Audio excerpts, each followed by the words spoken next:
From Montana's news leader, this is the MTN 530 News. Good evening, everyone. Thanks for joining us tonight. I'm Jeanelle Slade. Well, it's official. The Pfizer vaccine is ready for use in teenagers. The FDA has approved recommendation for the vaccine in 12 to 15-year-olds, and those shots will be ready for arms later this week here in Yellowstone County. But what do parents need to know first? Well, Riverstone health officials say they will have an unlimited number of shots ready for kids. But before you line up, Q2's Andrea Lutz has a handful of answers to your questions. The FDA has given the green light, and Riverstone Health is ready to go with Pfizer shots for 12 to 15-year-olds. The FDA has approved an emergency use authorization. These are very safe, very effective vaccines, and that's the fastest way to get our community fully open and safe. Health officials say children should be vaccinated to raise immunity in the United States. It really does just add another layer of protection to the community. The kids in our community who have been diagnosed with COVID-19, the largest group is in that middle school and high school age. Make it easier to keep schools going strong, athletic events, kids sports, all that will be much safer. But what do parents need to know before coming to an appointment? Parents still need to get consent for their kids if they do want them to get vaccinated.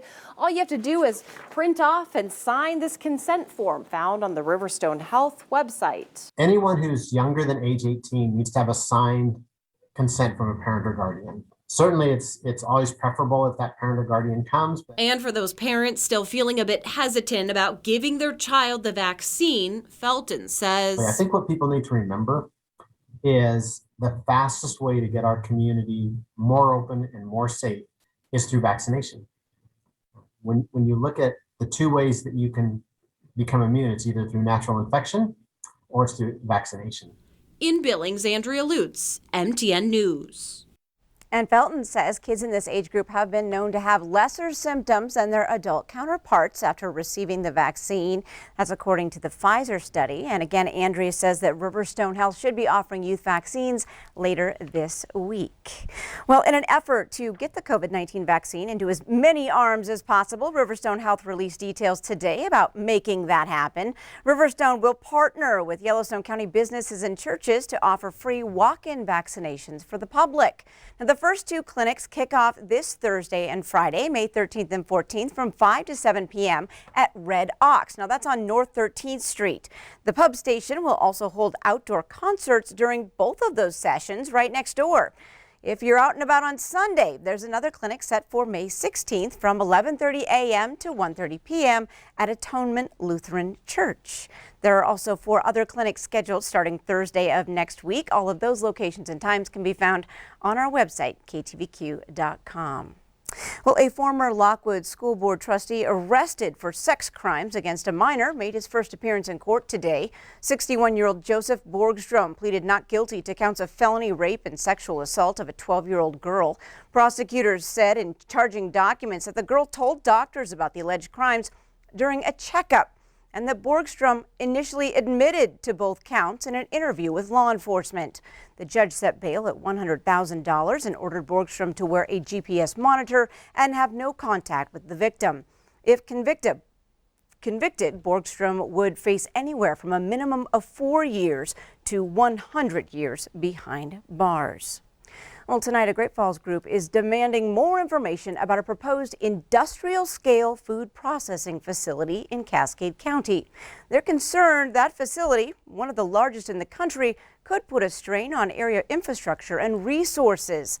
MTN's Alexia Gallo is at the state capitol where a petition was delivered to the governor's office today. We plead, do not leap before you look. That is the message the group Protect the Falls has for Montana leaders. On Tuesday, they delivered a petition to the Capitol asking the state to use the 1971 Montana Environmental Policy Act to study the potential impact of the proposed Madison Food Park. The industrial-scale food processing facility, which includes animal processing, would be located in Cascade County, about 8 miles outside Great Falls. It is our intent to deliver to the governor a petition which in part is part of the City of Great Falls actions in requesting an environmental impact study. The group, along with Great Falls City Commissioner Mary Sheehy Moe, delivered the petition to the governor's office. Moe says an environmental study would clarify impacts of the Madison Food Park complex on the surrounding community, including infrastructure, housing, water, and waste. The proposal pulls an estimated 3.5 million gallons of water from the Madison aquifer daily. That's what it says anyway. What will that do to other agriculture in the area, other people, the Great Falls businesses that depend on the aquifer, Montana's most visited state park? One Great Falls resident says a study would also clarify factors such as noise and the overall quality of life in the surrounding neighborhoods. Given the severe adverse impacts the slaughterhouse would have on our communities, it is our collective responsibility to be well informed before we make decisions of this magnitude. The city of Great Falls has asked the governor's office twice previously for a study of the impact of the proposed facility. The first time in March of last year when Governor Steve Bullock was in office, and they sent a letter to Governor Greg Gianforte this March. They say both requests went unanswered. But the coalition is hopeful they can get an answer now that the legislature has adjourned and concerns over COVID-19 are starting to ease. In Helena, Alexi Guayo, MTN News. Thanks, Alexi. Now, the slaughterhouse is just one part of a food park plan for land along Highway 89 between Great Falls and Belt. There's also focus on a cheese plant and distillery that many believe could provide a shot in the arm to the local economy. Even if it's one job, even if it's one person having a better opportunity for their family, it's going to make Cascade County a better place. We've been focused quite a bit on what we call value-added agriculture, simply because 85% of the grain grown in Montana gets shipped out of state without any value added. And most of the meat gets sent out of state on the hoof. It just doesn't work economically. Now, Cascade County Commissioner Jim Larson says the slaughterhouse permit has yet to be introduced. Well, 2021 is shaking out so far to be a much better year for the Billings-Logan International Airport. People are taking more trips compared to last year, and construction crews are hard at work building a new terminal. Q2's Mitch Laggy has an update. A massive construction project at Billings-Logan International Airport is starting to take shape.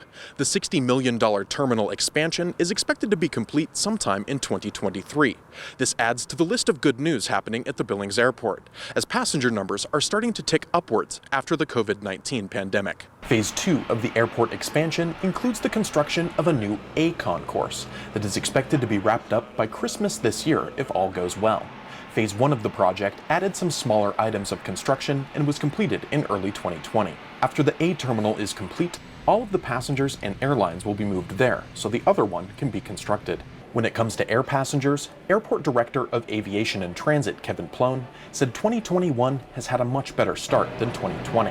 The TSA screening line in 2021 has so far seen about 77% of the total passengers compared to the record year of 2019.